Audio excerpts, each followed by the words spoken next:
Please tell me I have... No, I don't have a crafting table on me, but I do have this. And this.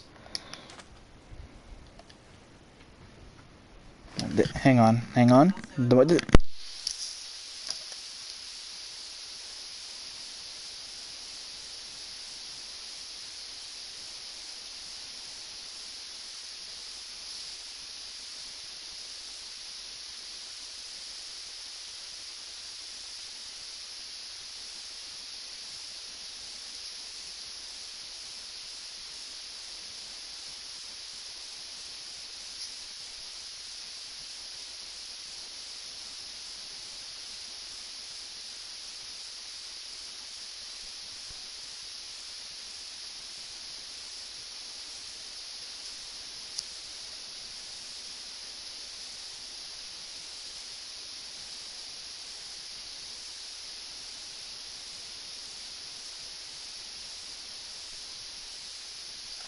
Alright, so I gotta make another shovel.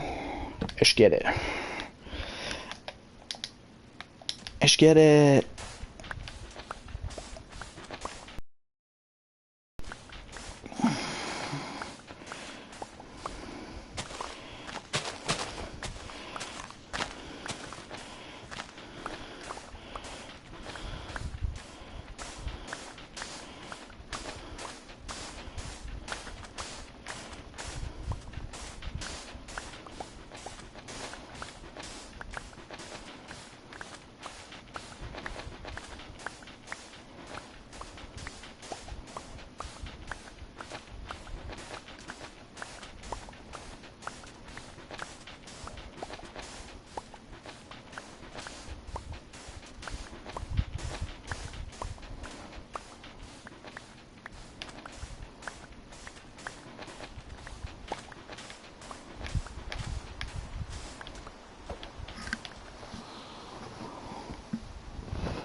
Nope, I don't need that. Wait, do I have a bet on me? No.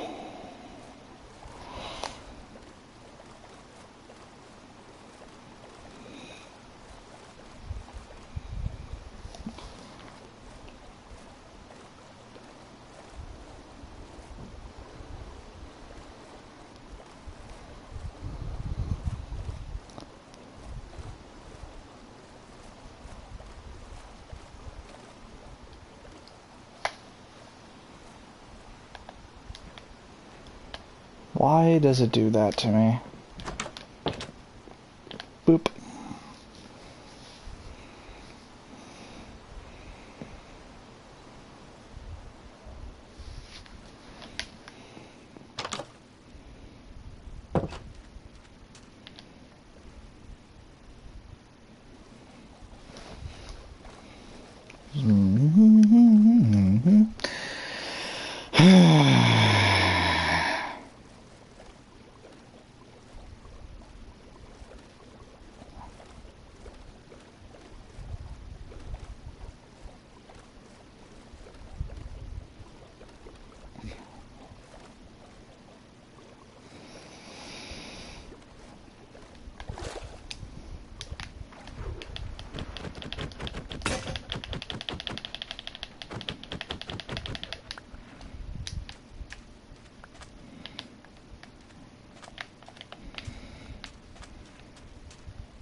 Oh. Fucking hell.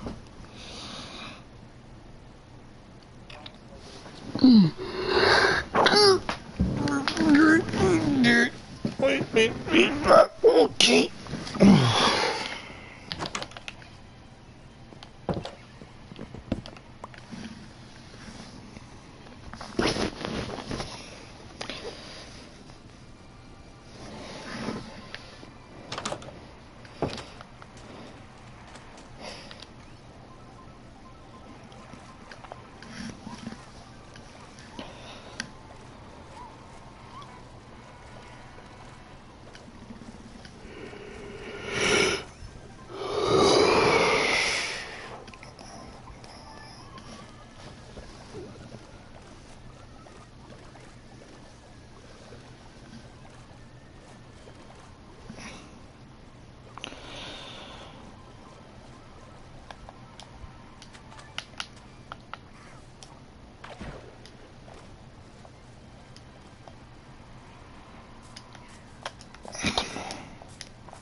Well, hello, new viewer.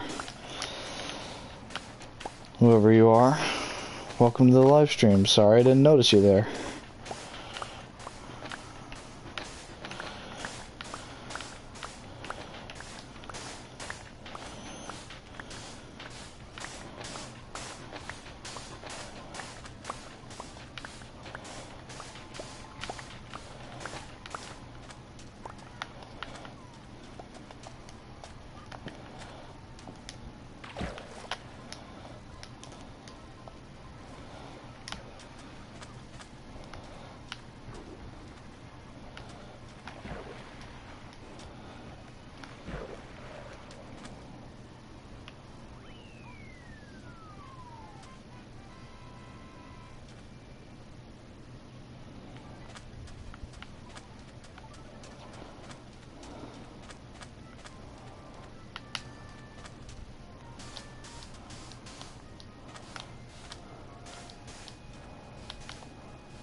Squarespace, the sponsor of today's video. Back in December, I made a video ranking every course in Mario Kart Wii, saying that I had plans to do this for every Mario Kart game this year, all leading up to a big ranking of all 96 courses in Mario Kart 8 Deluxe once the final DLC wave comes out next December. Do I regret this already? Not yet, but I can tell that I absolutely will by the time we get to that last video. Anyway, Mario Kart Double Dash. If Nintendo's gonna take their sweet time giving this game attention in the Booster Course Pass, then fine, I'll do it myself. I never grew up with this one, but I played a lot of it in college on my roommate's hacked Wii U. I mean, completely legal copy on a legitimate real GameCube. And it's awesome! I totally get the hype behind this game. The controls have their own unique feel compared to other Mario Karts. The character-specific items are a fantastic addition. It has Paratroopa, who is the most necessary character added to any Mario Kart ever. And, of course, the courses are bangers. Sure, there's only 16 because we don't have any retro tracks. In fact, this is the last game in the series to not include them. But on the plus side, that means we don't have any bad retros to weigh down the overall quality of this game's track selection. I hope we don't run into any Mario Kart games in the future where that's a problem. Anyway, let's start ranking some Double Dash tracks. There fortunately aren't really any D tiers in this game, meaning there's no tracks that I think are outright bad. But we do have a couple of C tiers which are pretty meh, so let's knock those out right now. Disappointment in the game of life! Oh my god, Dry Desert is so boring. Like, it's functional, it works, it's got a few cute attributes like this giant tornado, and the big piranha plant in the Starlight Pit over here. But by god, is there nothing else to enjoy about this one. Just looking at footage of it puts me to sleep. It only exists to be the token desert track, without offering anything unique that allows it to stick out from what is traditionally the most boring biome in Mario Kart. There's no train, no pyramid, no bazaar, no giant dry Bowser mouth that you go into. Okay, Bone Dry Dudes also sucks, but that's another story. Yeah, I got nothing. Don't be the one friend at the party who picks this course. Everybody will resent you for the rest of your life if you do so. That's probably not true, but oh well, the course is still lame. Let's move on. Oh boy, here we go. Sherbet Land.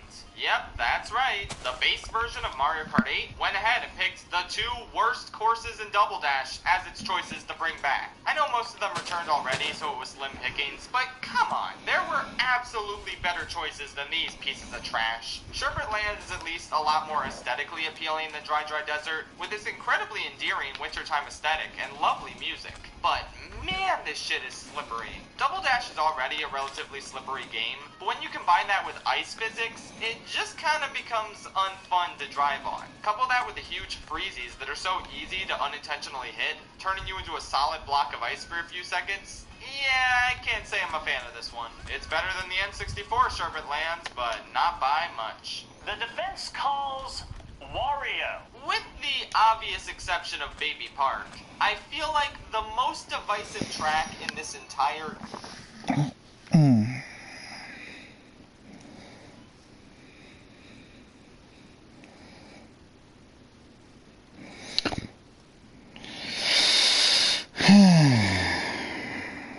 Where is it at? There's a circle guide here somewhere. Where is it? There it is. I found it.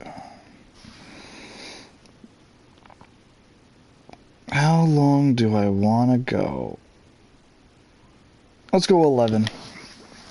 What's up, Matthew Henson? How you doing? Welcome to the stream.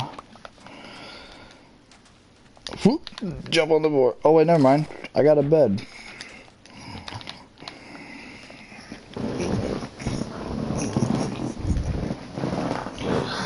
I got my bed. I forgot about that.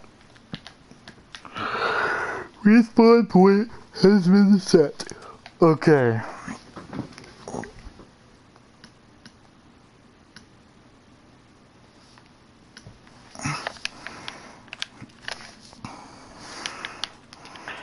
Okay, so 1, 2, 3, 4.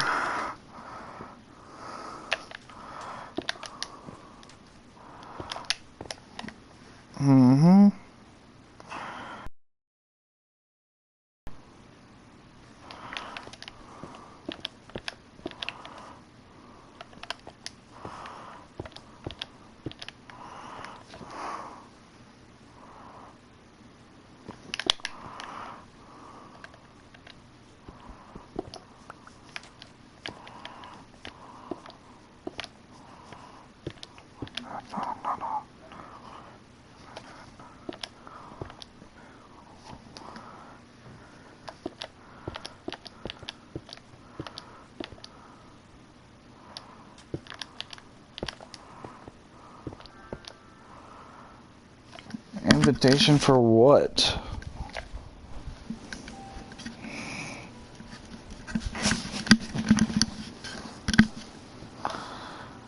I don't have stick fight, bro.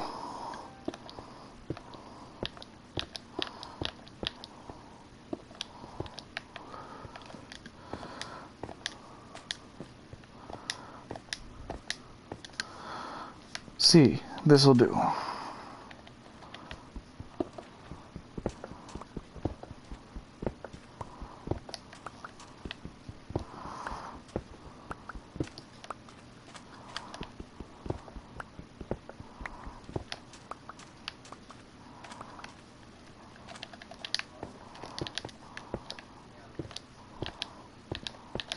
Okay, now that that's done, I can go back to the video I was watching. Game is Wario, not by much. The defense calls Wario. With the obvious exception of Baby Park, I feel like the most divisive track in this entire game is Wario Coliseum. I've seen rankings where it's at the top, and ones where it's near the bottom. I've seen people who love it and are begging Nintendo to bring it back, as well as people who couldn't care less about its exclusion from every Mario Kart since Double Dash. And this is easily the course I had the hardest time placing. I wanted to make sure I considered every angle, taking the wildly varying perspectives on this course into account. But I've gotta say, as much as I tried, I'm sorry, I don't really like this course. I initially found its steep difficulty curve compared to the other tracks to be annoying. But even after I got good and started winning races without falling off the edge, I still just found it kinda boring. The atmosphere here isn't great. I like all the Wario advertisements, but the... Is this your shanty house? Well, I'm planning on building another one, but the house I currently have right now is really rinky-dink. Speaking of houses, I'm going to be moving into an apartment in about a month or two. I'd say 2-3 months. I just gotta save the money, my friends. I gotta save the money. See, there's my house over there. It's a nice 2-bedroom, 2-bathroom apartment. Yeah, normally you would go for 1 bedroom, 1 bath for a single person, but at the apartment complex, the single bedroom and bathroom apartments are saved for like the elderly and shit. So yeah, this is, and the other bedroom is mine. Nah, man, the other bedroom is gonna be my gaming room. I'm gonna set it up to be my streaming room. I'm gonna get my own ps4. I'm gonna get like a table, put it on there. Oh no! You're not gonna fly all the way from Britain to my place. Then the only other person who might be potentially moving in with me is the GF. Sorry, my British friend.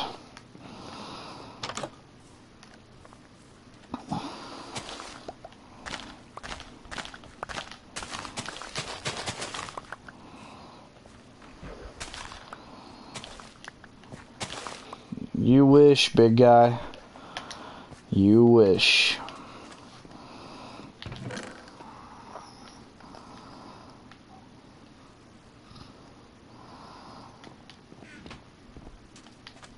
So yeah, this is my current house. I still, like, now I think it's kind of boring. So what I'm going to do is I'm going to go make a new one. Shut up, drowned.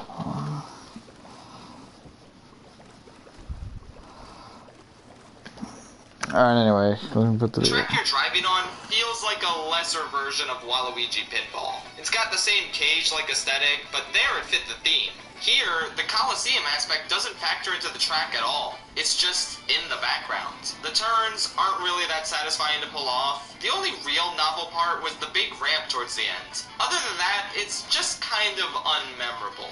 My friends felt the same way when we played through this course multiple times, just to make sure we weren't missing something. It's not a bad course, I just don't think it's a particularly engaging one. I wouldn't mind if it came back, because I think an updated version could potentially be a real banger. But this original iteration just isn't my thing. It's been a lifelong dream of mine to become Mario. In my Mario Kart Wii ranking, tracking, I went over how I surprisingly kinda liked the GameCube Mario circuit, and its simple yet satisfying charm. But I don't know if I can really say the same about its original iteration now that I'm playing it again. It's still largely the same course, but a lot of the satisfaction I get from it comes from the tricks I can pull off on the bumps and bridge at the end in Wii. Here, in a game with no trick system, these bumps are here because why exactly? They basically add nothing. Other than that, it's still an above-average Mario circuit, but it kind of pales in comparison to other superior circuits present in this game.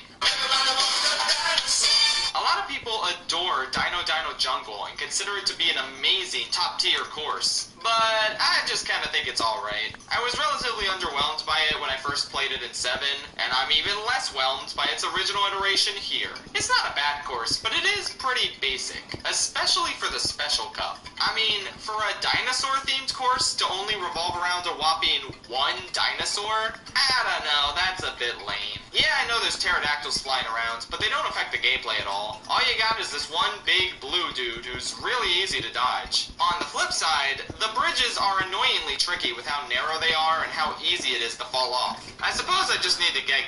No, Secret Cave is not... It's not the Secret Cave. It's my personal mine.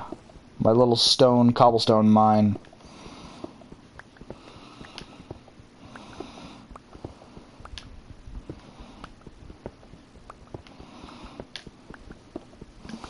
Though, I guess you're right, it could be another spot. If other people join the game, they could, like, make this their house and shit. But this would also be their, it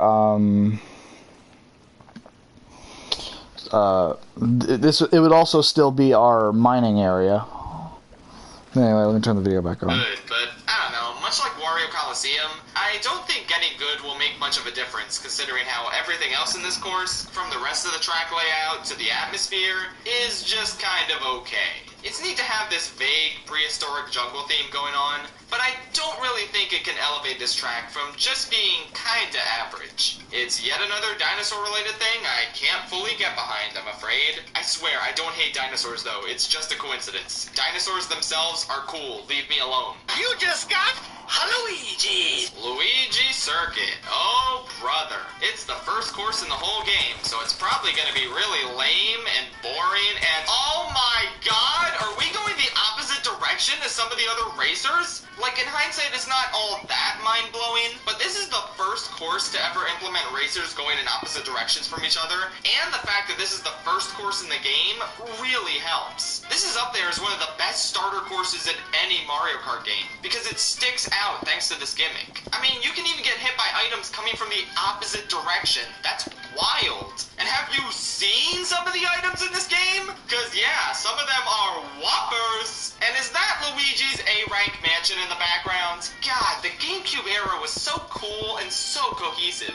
Obviously, this isn't a top-tier course overall, but by the standards of beginner courses in Mario Kart games, it definitely is. Can't believe Paris Promenade stole this gimmick. SMH, just another reason why France is cringe. No offense to the less than 1% of my viewers from France. Wouldn't you rather, I don't know, have a beach day? Ah, Peach Beach. Back in an era where cataquacks were thriving. Before the dark times. Before Nintendo wiped out and destroyed cataquacks from all of their games. It's a lovely and calming beach that gives off plenty of welcome sunshine vibes. And I love so many of its little details, like how you can see Daisy Cruiser in the background, or how the award ceremony and the ending cutscene takes place on this track, or the thing that everyone mentions, the completely pointless pipe shortcut that actually takes longer to go through. But, ooh, it gives you a double item. That's cool, right? Ah, well, still an incredibly solid track that helps establish this game's Mushroom Cup as one of the best Mushroom Cups in the entire series.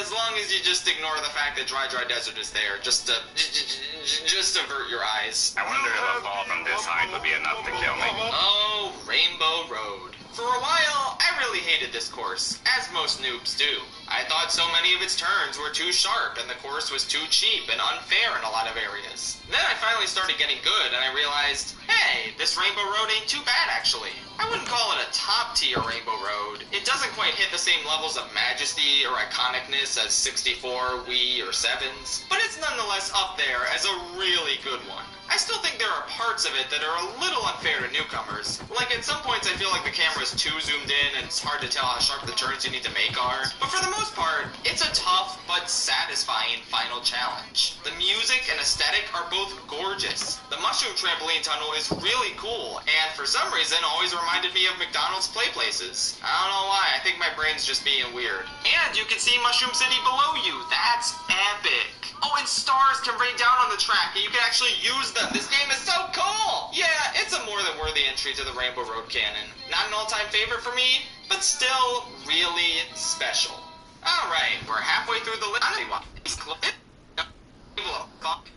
Private works. You can only have a set, and when Yoshi Circuit is one of God's greatest gifts to mankind. After years of mainly getting used to its Mario Kart 8 version, I kinda just take a look at this course and think, yeah, okay, it's a Yoshi outline, so what? But after reacquainting myself with the OG Yoshi, I get it now. There's just this undeniable charm to the original iteration of this course that was never really replicated in either of its remakes. Yeah, they took out the tunnel shortcut. That's a shame because it is really cool. But there's also the overall aesthetic, the colors, the on-point theming. I mean, there's a damn Yoshi copter in this course floating around in the background. Helicopters are already like the coolest thing ever, but then you get a Yoshi version of a helicopter and it's like, come on! They really just threw in a Yoshi's Island reference like it was nothing. Good for them.